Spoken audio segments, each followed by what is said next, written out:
Assalamualaikum warahmatullahi taala wabarakatuh. Waalaikumsalam warahmatullahi wabarakatuh. Alhamdulillah berjumpa kembali dengan saya Khalifah Haji Muhammad Suhadi Al-Walidin pada channel Buya Pasaman Timur dalam Makom Majlis Zikir Ma'rifatullah. Hadirin dan pemirsa yang masih setia menyaksikan channel YouTube Buya Pasaman Timur ini, kembali kita akan menyaksikan Muzakarah atau channel YouTube Buya Pasaman Timur pada versi Muzakarah, yang mana di sini kita sudah sampai Waalaikumsalam. di kediaman guru mursyid kita Syekh Nur Muhammad Buya Irwan Maulana Al-Khalidi. Sebelumnya kita sapa dulu beliau. Assalamualaikum warahmatullahi taala wabarakatuh, Buya. Waalaikumsalam warahmatullahi wabarakatuh. Hadirin pemirsa sekalian, juga jemaah yang selalu menyaksikan channel YouTube Buya Pasaman Timur. Di dalam kesempatan kali ini kita akan menanyakan atau mengupas mungkin agak lebih ke dalam lagi perihal apa sih yang dikatakan zikir atau 19 zikir dan kemana arah zikir, dan macam hal yang membuat seseorang berzikir tidak sesuai dengan target atau keinginan yang seharusnya itu terjadi. Baiklah, untuk mempersingkat atau untuk lebih bisa cepat kita mendengarkan apa yang akan beliau sampaikan, kita mulai saja session atau muzakarah pada kesempatan kali ini. Assalamualaikum warahmatullahi taala wabarakatuh, ya. Waalaikumsalam warahmatullahi taala wabarakatuh. Alhamdulillah, Buya, kita di sini dengan saudara-saudara bisa bersilaturahmi ke kediaman Buya, di mana Buya biasa istirahat. Di saat kesempatan kali ini, Buya, kami ingin kembali bermuzakarah, dan ada hal yang memang ingin kita lebih pahami lebih dalam lagi, terutama perihal zikir ini, Buya. Karena majelis zikir Ma'rifatullah ini kan di depannya ini kan majelis ada zikir, Buya. Jadi ini kayaknya perlu kita lebih mengenal zikir-zikir di dalam konteks yang diajarkan di majelis zikir ini. Yang ingin menjadi pertanyaan, Buya, di dalam zikir ini perihal banyak yang sering mengeluh atau katakanlah curhat, kenapa setiap kita menjalankan satu amalan zikir itu ada saja katakanlah mengamalkan zikir yang judulnya kodrat atau mengamalkan zikir Allah, tapi yang terjadi hanya reaksi-reaksi seperti rasa sedih atau rasa mahabbah, atau kadang-kala gejolak yang terjadi di zahir kita nih, panas entah apa gitu, ya. Banyak hal seperti itu yang terjadi. Jadi sebenarnya hal seperti ini tuh terjadi karena apa sebenarnya, Buya? Apakah karena adab yang terlanggar? Apa karena marifat yang belum kita pahami lebih jelas? Atau karena kita tidak memahami ayat yang merupakan sebuah syarat untuk berzikir itu sendiri? Jadi kenapa bisa seperti itu terjadi? Mungkin kodratnya, Buya. Jadi mohon petunjuknya, Buya, tentang apa yang ingin kami ketahui ini. Ya, insyaallah. Bismillahirrahmanirrahim. Kalau kita pahami betul, zikir ini adalah kodratnya amal sadiyah. Sadiyah itu tidak langsung, Salah. tapi dia bisa mengatakan apapun yang akan kita hadapi, dan dia bisa menjawab pertanyaan apapun yang kita inginkan dalam satu ibadah. Dan mungkin lebih tepatnya pembuktian sebuah kebenaran itu dasarnya adalah zikir. Dikatakan saadiyah tidak langsung, yang langsung itu kan sholat. Iya. Nah, dan zikir tidak boleh dikatakan sholat. Nah, tapi sholat itu pasti butuh zikir. Nah, jadi kita harus tahu pertama tuh alziknya, mengingat. Kalau kita mengingat, pasti ada dasar kajian dulu. Iya. Nah, mungkin selama ini berpikir setelah menerima suatu pencerahan, terus setelah itu kita diarahkan ke ibadah zikir. Iya. Nah, padahal tuntutan rohani kita ingin mengingat, tapi kita diarahkan ke sebuah kegiatan ibadah namanya zikir. Nah, ini nggak bakal ketemu.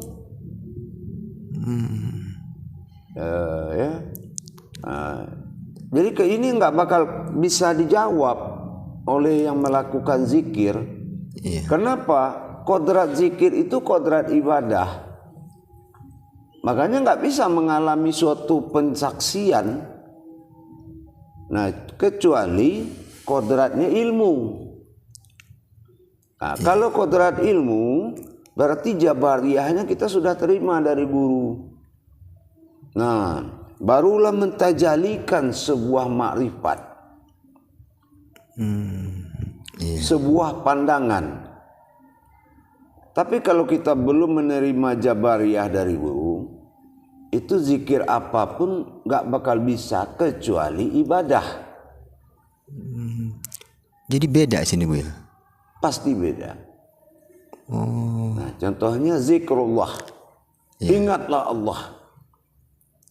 Kalau kaji tentang Tuhan yang disebut Allah, usuluddinnya, jabariyahnya kita tidak pernah menerima.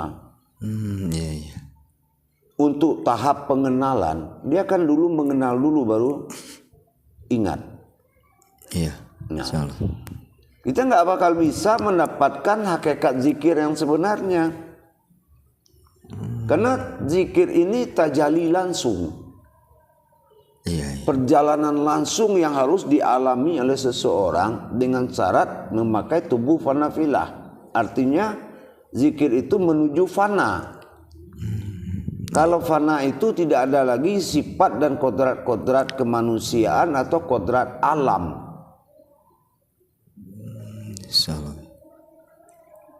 Tapi izin nih Bu ya.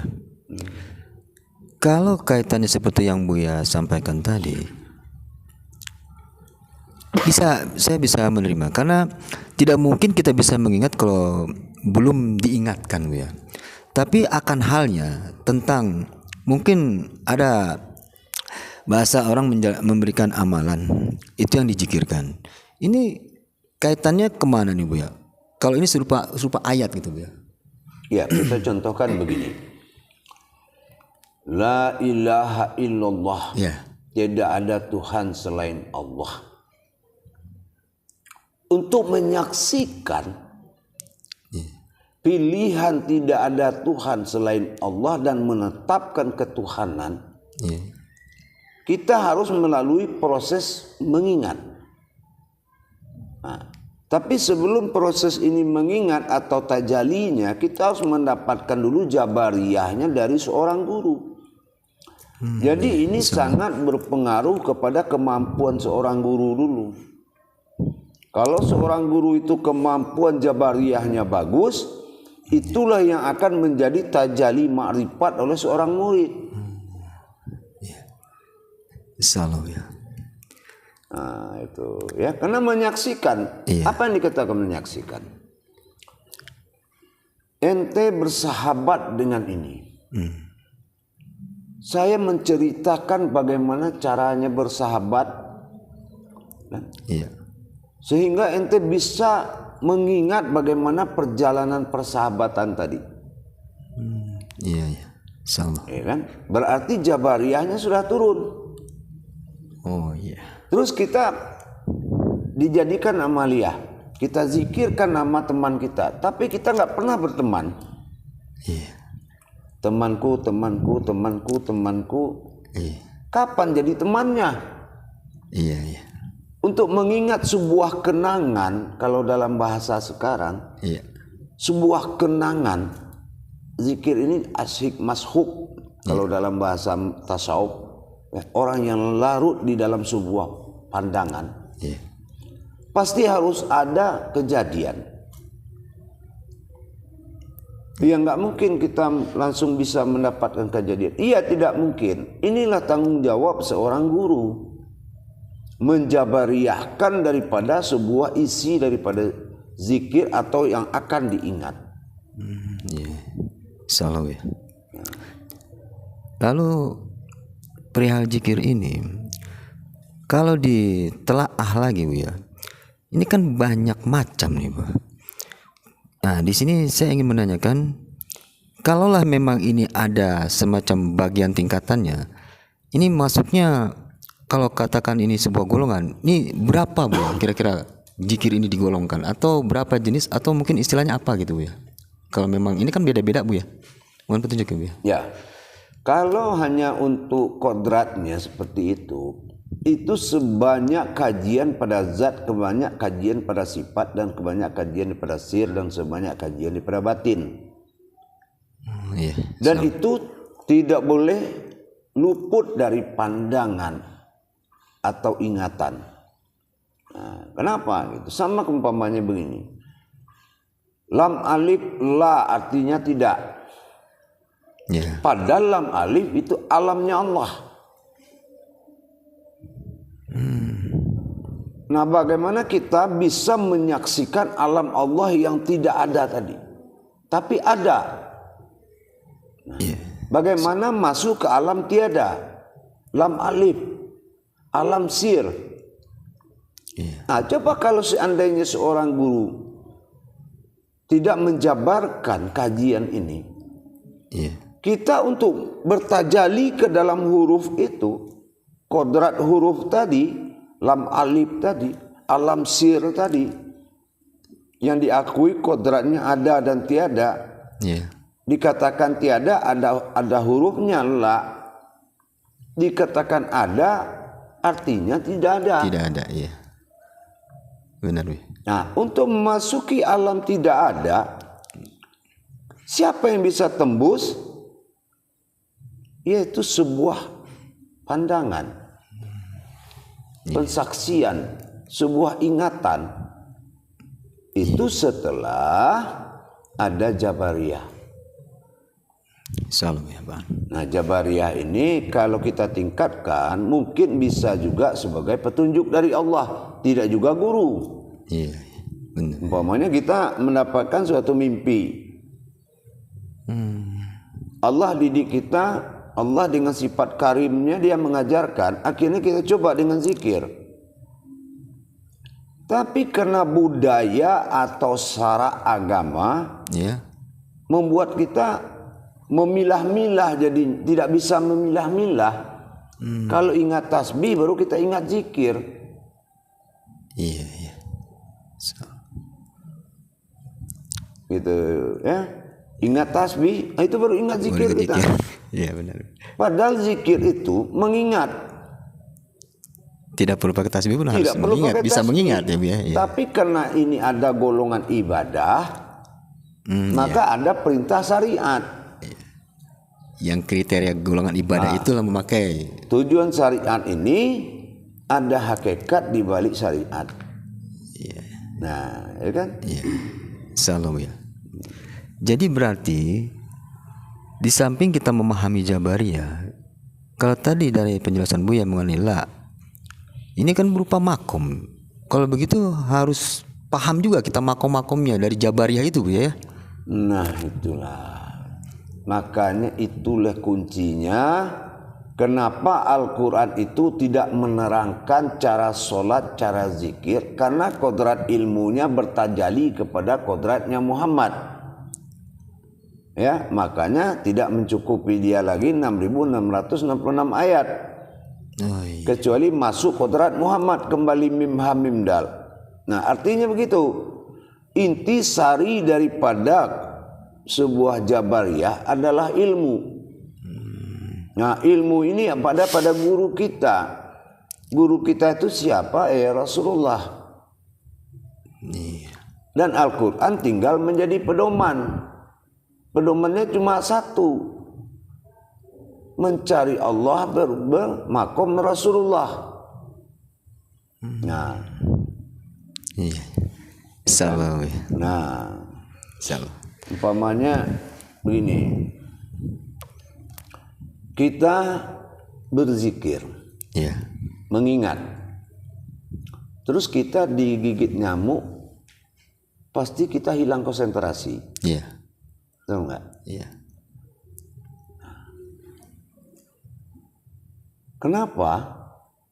Karena kita mengingat itu, yang kita ingat itu lemah, sehingga yang mengganggu kita lebih besar pengaruhnya daripada yang kita ingat. Kenapa? Karena kita cuma beribadah. Kalau beribadah kan mengharapkan pahala. Tapi kalau zikrullah, mengingat Allah tanpa wahyu awalnya, amanah Allah yang diturunkan kepada walinya, kepada amir-amir dirinya para jamaah, itu jamaah jungkir balik pun untuk berzikir. Yang zikrullah tidak akan pernah dapat. Yang dapat itu adalah ibadah. Begitu. Gejolak inilah, gejolak dari zikir yang ibadah inilah yang membuat ada rasa Iya. gemetar, rasa getaran, rasa pecikan cahaya sedikit. Subhanallah. Ternyata itu dari situ ya, Bu ya. Baiklah, Bu ya. Itu. Saya di sini ingin memberi kesempatan kepada saudara-saudara yang lain, Bu ya. Insyaallah. Barangkali ada di antara bapak-bapak yang ingin menanyakan, silakan. Assalamualaikum warahmatullahi wabarakatuh, Bu ya. Waalaikumsalam warahmatullahi wabarakatuh. Satu pertanyaan yang mengganjal dari saya, Bu ya. Bagaimana caranya kita berzikir untuk sampai kepada fanabillah? Apakah ada amal-amalan yang tertentu untuk sampai ke sana, Bu ya? Oh tidak, begini. Kalau amalan itu sababiah, ya hanya sebuah penyebab atau sebuah wasilah. Seperti kita memakai tasbih tadi. Kalau sudah hukum fana itu datang, pasti tasbih itu akan lepas dengan sendirinya. Karena an-nazir kita sudah nggak ada, alat perasa itu sudah nggak ada. Ya. Mendapatkan suatu kodrat dengan suatu kemampuan amalan itu tidak mungkin. Kenapa? Karena titik wujud daripada ibtiqo madatillah, tujuan daripada sebuah marifat itu kita belum dapat. Belum mendapatkan jabariyah dari kajian tadi. Kenapa? Kalau dikatakan mengingat Allah, kalau jatuh kepada makom daripada kodrat diri, itu jatuh kepada pandangan. Nah, pandangan dalam makom ingat, bukan pandangan dalam makom melihat. La maujudun illallah, dengan kodrat yang telah dikaji oleh seorang guru menjadi suatu ingatan yang tidak terlupakan. Berarti zikir itu hayat. Mengingat Allah itu sudah nyata dan hidup dalam diri kita. Tidak diatur oleh tempat, ruang, jarak, dan waktu.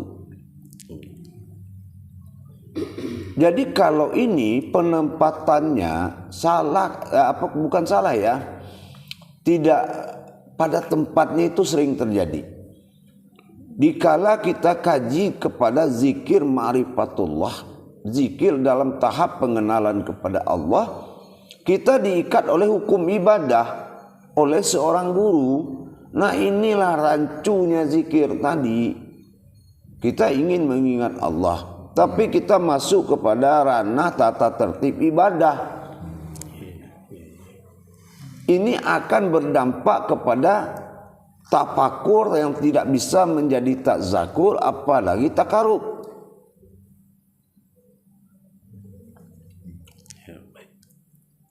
Pamannya seperti pertanyaan ente ingin mengenal diri panafilah itu.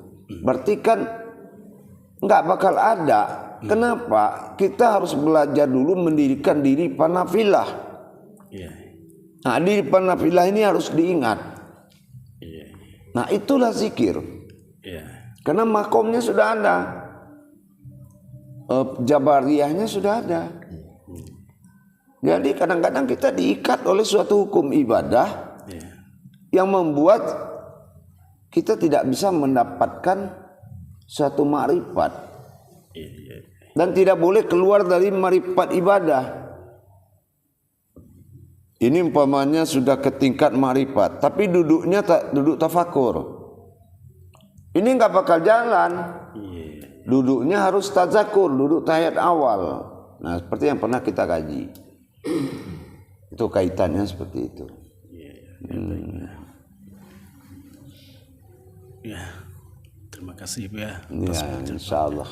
Silakan lanjut. Ya. Assalamualaikum warahmatullahi wabarakatuh ya.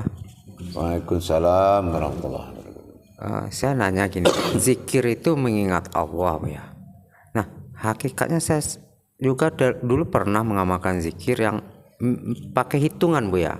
Nah, kalau kita pakai hitungan, mungkinkah kita mengingat Allah sambil berhitung-hitungan gitu Bu ya? Misal 70.000 kali, berapa kali gitu. Ya, mungkin tahap kajiannya bersifat makom. Kalau bersifat makom, mungkin ada adab-adab yang harus dijalankan. Tapi itu adab daripada sifat bertasbih. Kalau berzikir itu, adabnya itu bukan dari jumlah. Nah, jadi kalau tingkatan ibadah itu kadang-kadang ada guru ini menyempurnakan hukum adab amaliyahnya dulu, baru dia buka kepada hukum ibadahnya. Nah, di hukum ibadah nanti dilihatnya kesempurnaan kita, kebenaran dan kesungguh-sungguhan kita, kesidikan kita. Nah, baru dia buka makom ilmu. Jadi ada tingkatan tauhid juga.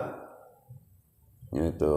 Tapi tidak juga boleh dikatakan zikrullah kalau memang sudah tujuannya menuju pada hakikat Allah yang sebenarnya. Gitu. Kita diikat dengan adab-adab syara. Adab syara itu seperti tarekat, adab syara gitu ya. Nah, untuk amaliyah boleh. Coba tanyakan kepada seorang guru kita, apakah dia tahu kita sudah ketemu Tuhan atau belum? Hanya kita dan Allah yang tahu. Dan apabila ada bahasa yang turun berupa isyarah dari Allah, itulah fungsinya guru tadi, menjabarkan apa yang kita alami.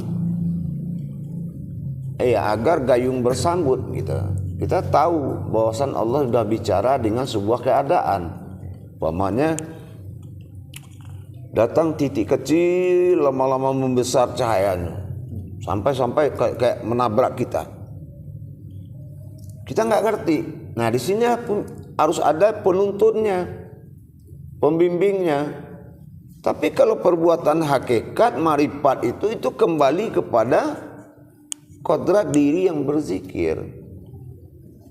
Nah, kita harus, makanya saya bilang memang harus tahu dulu zikir itu apa. Jangan mencari suatu judul atau tema dulu, itu yang dizikirkan. Tapi kodrat zikir yang sebetulnya itu kita belum paham. Umpama ada zikirhu Allah, kita terima dari guru. Pasti banyak yang bertanya, berapa kali, jam berapa? Ya. Betul nggak? Iya gitu. Sering itu. Itu pekerjaan sia-sia yang mana seorang yang berzikir luputnya diri dia dalam kefanaan, mana dia tahu jam berapa dan berapa kali. Nah, ini namanya ilmu sudah masuk ke dalam kodrat ibadah. Jadi nggak bergerak. Kenapa diatur oleh ruang, jarak, tempat dan waktu sesuai adab daripada amaliyah. Harusnya dia harus lepas. Zikrullahi wa zikrul maut. Kalau mengingat Allah tidak ada kehidupan dan tidak ada yang hidup yang bisa mati. Tidak ada kehidupan, tidak ada ayat. Tidak ada kehidupan, tidak ada kodrat, melainkan pandangan semata. Dawamu zikri wa ala dawamu nisat. Mengingat Allah harus melupakan yang lain, termasuk tasbih di tangan, apalagi waktu dan jam. Ini masuk ke dalam hukum amaliyah, padahal zikirnya zikrullah. Ini makom zikir belum paham. Jadi intinya harus tahu dulu dasarnya itu makamnya apa, baru dizikirkan gitu ya. Ya. Nah, oke, kalau begitu mungkin ada lagi nih yang saya mau tanya tentang amalan zikir ini. Dulu juga saya pernah diajarin, seperti saya nonton dulu kemarin ini YouTube ya, duduk-duduk zikir. Gimana? Ada nggak cara lain? Misalnya saya pernah diajarin kakinya itu berlawanan dengan duduk hayat akhir itu, kakinya ke kiri jadinya kayak nikur gitu. Gimana tuh hakikatnya dia? Ya, masalah adab itu memang untuk ukuran ilmu, adab itu lebih tinggi derajat daripada ilmu. Ya, kenapa? Adab yang dimaksud di sini ini adalah gerak batin yang diperlihatkan oleh jasmani. Iya. Tapi gerak batin menuju lain, gerak jasmani memperlihatkan lain. Wazahiru alal batin. Zahir itu kan memperlihatkan yang batin. Kita tafakur, duduk tazakur. Ini menuju adab. Adab itu pasti menuju kebenaran. Ya otomatis jatuhnya tetap ke amaliyah. Ke amaliyah aja. Padahal kita kan mencapai ibadah. Iya. Kenapa dia berhenti di amaliyah? Karena rupanya penuntun kita berzikir ini memiliki hukum amaliyah. Diatur dalam hukum kodrat amaliyah. Padahal ini kodrat zikrullah. Iya. Nah, zikrullah tidak bisa masuk ke dalam kodrat ibadah. Kalau ibadah itu dinamakan dengan sifat, ya untuk kamu supaya mengingat Allah sering-sering menzikirkan Allah. Kan gitu? Ya. Nah, sekarang bagaimana kita mengingat sebuah wujud kalau kita dibebani tugas untuk mengucapkan atau memandang yang lain? Iya. Bisa enggak? Iya. Menghitung sambil mengingat. Sambil saya yang dibayangin lain lagi Bu ya. Iya, insya Allah nih Bu ya.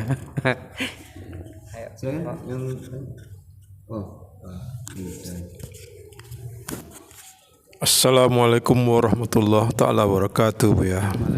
Waalaikumsalam. Mohon pencerahannya Bu ya. Saya sering menonton YouTube yang Bu ya tayangkan. Saya ingin lebih dalam mengetahuinya. Sesungguhnya ada kalam-kalam yang di dalam kita takbir. Itu apakah seperti ayam sabitah, ayam karjah, apakah itu termasuk bagian dari kodrat atau ibadah? Apakah itu nyata? Jadi bagaimana hakikatnya untuk membuktikannya Bu ya? Ya, kalau kita menceritakan pembuktian hakikat adalah isbatul yakin. Ya. Ma'rifat itu membutuhkan keberanian daripada kajiannya. Kenapa? Contoh sekarang, ente melihat tulisan Allah, tapi bagaimana meyakini wujudnya Allah? Tapi kalau ente tidak yakin kepada tulisan tadi dan tidak pernah mentadabur atau mengkaji daripada makna dari hakikat tersiratnya, sirnya tulisan itu, kita nggak bakal dapat keyakinan di situ. Dan kita belum bisa membuka diri. Kenapa? Karena mungkin akal kita perlu ditundukkan dengan keingintahuan dulu lebih tinggi. Nah, kalau dalam belajar beda dengan kita belajar secara amaliyah. Kalau amaliyah orang belajar dulu baru tahu. Tapi kalau di jalur ibadah tahu dulu baru belajar. Caranya gimana? Dikasih tahu guru. Baru kita belajar. Riyadhah, mujahadahnya, latihan, berjuang. Jadi metode cara hidup menuntut ilmu berdunia kita coba dengan metode menuju di jalan Allah, jalan hakikat. Itu nggak nyambung. Contoh apa? Ente bilang bagaimana kita meyakini adanya kerajia dan sabita. Rasulullah juga ya begitu juga. Bagaimana apa yang bisa engkau halalkan perumpamaan tentang engkau wal karajiatun ilallah. Apa jawabnya Jibril dari Allah? Lihatlah seperti engkau dalam kaca. Nah sekarang ente yakin nggak ente yang dalam kaca itu? Atau tetangga atau siapa? Kalau yakin tinggal mengosongkan di dalam diri yang dalam kaca tidak memiliki seperti yang di luar. Nah, itu yang dikatakan si wujud am yang di dalam, si wujud am yang di dalam, si wujud mu'at yang di luar. Kebutuhannya beda dan kodratnya beda, tapi bentuk mewujudnya sama. Mana yang ente lebih yakin dalam pandangan solat, yang ke dalam kaca atau yang di luar, atau ayat kerajiahnya, atau si wujud mu'at yang di luar. Nah, kita terima dengan akal dulu. Mana yang masuk akal?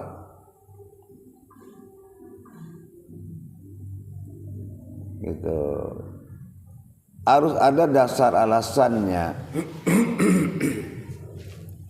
Oh, kita agak susah. Nah, baru kita adakan zikir.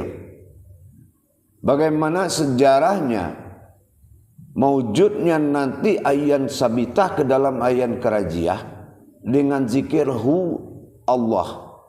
Artinya datanglah keakuannya kepada sifat zatnya sendiri.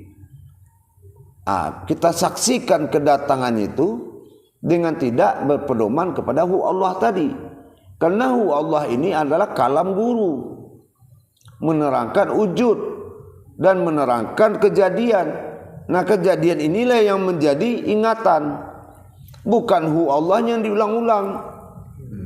Kalau diulang-ulang biar 2 kali juga itu namanya sudah berwitir, bukan berzikir. Baik tersirat maupun yang tersurat, baik terkalam maupun yang tidak dikalamkan.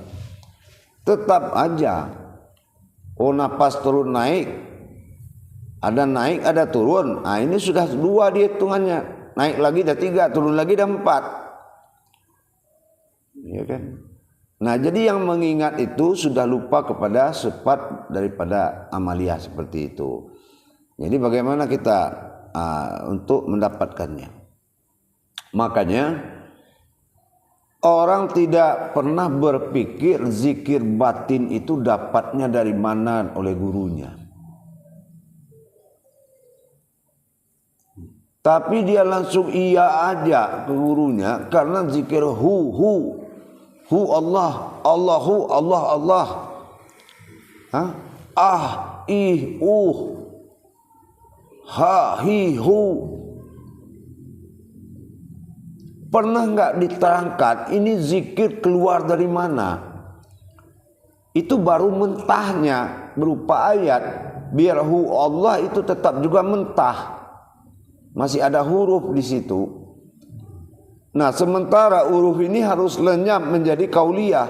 Kauliyah lenyap menjadi munajat, najat lenyap menjadi marifat. Marifat ini yang mengantarkan ingatan tadi. Ingatan inilah yang dinamakan dengan kodrat batin kauniyah. Disinilah kita berbicara dengan kauniyahnya Allah. Nah, itulah batin dari mutakalimun. Kalam mutakalimun. Di dalam mutakalimun ada kauni, dinamakan kauniyah. Kauniyah ini adalah kodrat Al-Quran yang turun ke dalam diri. Kauliyah ke dalam surat. Kalam ke dalam alam, inilah suara. Nah, zikir pakai yang mana? Berarti kita memakai suatu kauniyah. Nah, bagaimana cara menyebut Allah itu dengan kauniyah? Sementara pandangan kepada zikir. Sekarang gini, ente duduk di rumah yang banyak lubang-lubang kosong, ya, umpama nih, pada bolong-bolong dindingnya. Tiba-tiba angin kencang dari luar, ya, bisa nggak ente melihat angin yang kencang? Nggak bisa. Tapi melalui lubang tuh ada bunyi keluar, datang.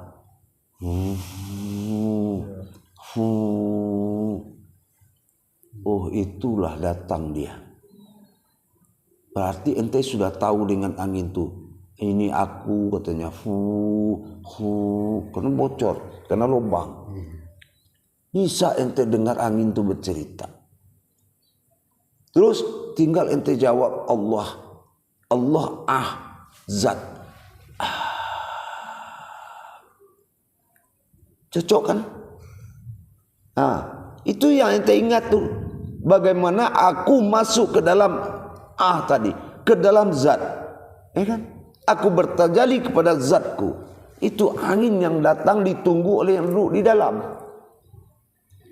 Itu yang zikir, itu yang diingat. Padahal guru kita cuma tadi ngasih Allah.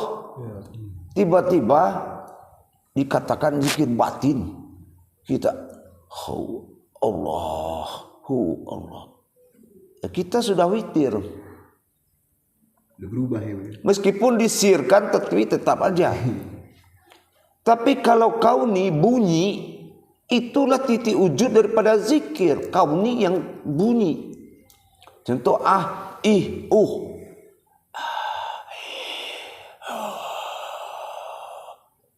datang zat. Mewujud kepada batin. Bertajali dalam sir. Karena bunyi ini mengantarkan suatu keanehan, terbukalah mata batinmu untuk menyaksikan. Apa itu? Kenapa? Bila mulutmu ditutup, dia akan kedengaran bunyi itu. Dan pandangan batinmu sudah bersih untuk melihat wujudnya. Itu yang mengingat, itu yang zikir. Jadi harusnya itu kerjaan guru. Kita akhirnya belajar. Ya kan? Nah, Jadi yang kita kita pahami itu berarti kita memandang. Nah, iyalah kan? Angin tadi kita memandang, jadi Iya. bukan kita mendengar dengan memandang ya. Nah, mengingatnya apa? Menyaksikan tadi. Kita ingat bagaimana bunyi angin tadi datang kepada sebuah suara yang ada. Jadi bukan kita yang berteriak atau kita yang menyatakan bunyi. Kita mendengar sesuatu dan melihat sesuatu. Didiamkan, itu zikir.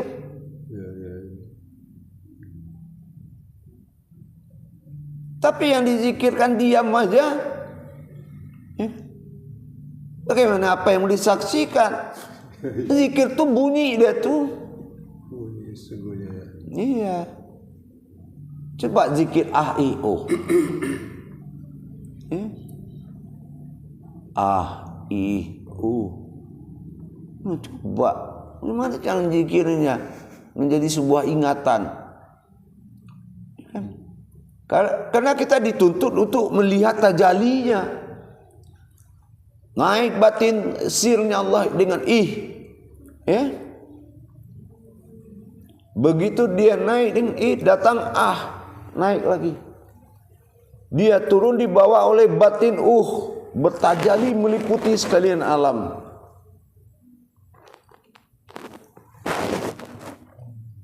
Baru terbuka mata batin. Karena kodrat batin itu sudah bisa kita ingat. Kita dengar sendiri. Itu yang dikatakan syahadat. nyata berhubungan, tafrid mengalami, tajrid merasakan. Betul nggak kata Sadat itu?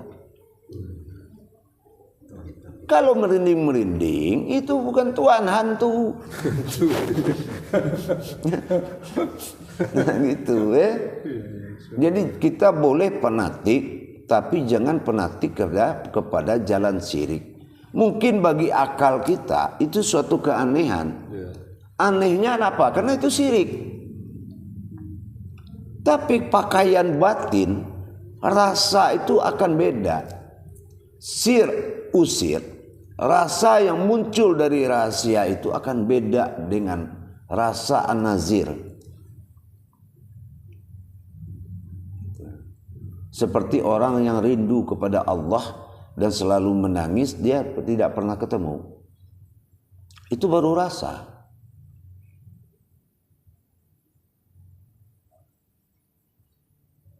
Ya kan?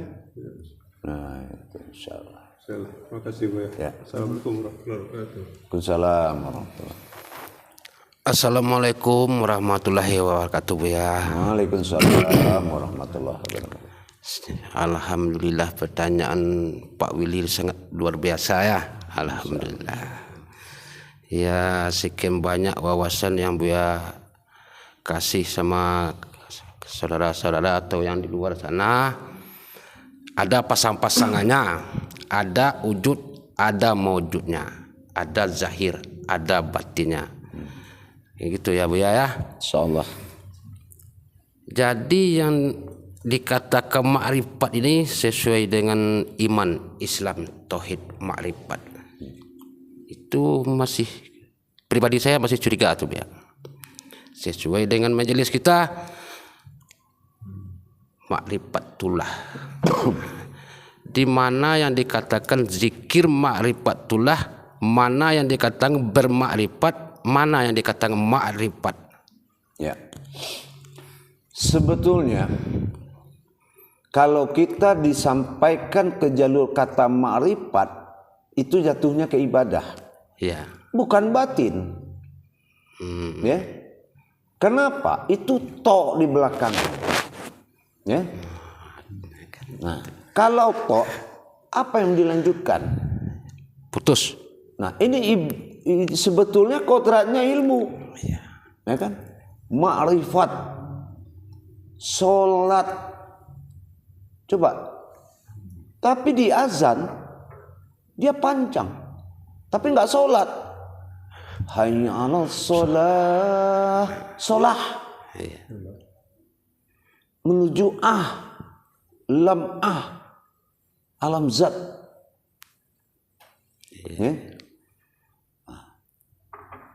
Jadi ma'rifat ini asal katanya adalah ma'rifah. Ma'rifah, berma'rifah kepada Allah. Ya. Berma'rifatullah. Kita mengenal Allah dengan ma'rifatullah.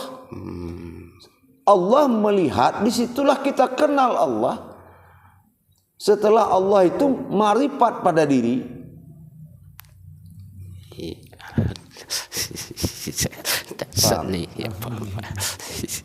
Ya, kita kan sesuai dengan ini, kita kan ya Abang Khalifah ya, majelis zikir ma'rifatullah. Sementara yang bermakrifat, yang ma'rifatullah kita nggak paham selama ini. Ntar kalau orang-orang nanya, mana tuh yang dikatakan ma'rifatullah, mana? Ntar kita itulah asal katanya itu ma'rifah. Ma'rifah itu mengenal. Iya. Ya, ibadahnya ma'rifat. Artinya apa? Ma'rifatullah. Ma'rifah mengenal. Apa yang kita kenal setelah kita Allah berma'rifatullah pada diri.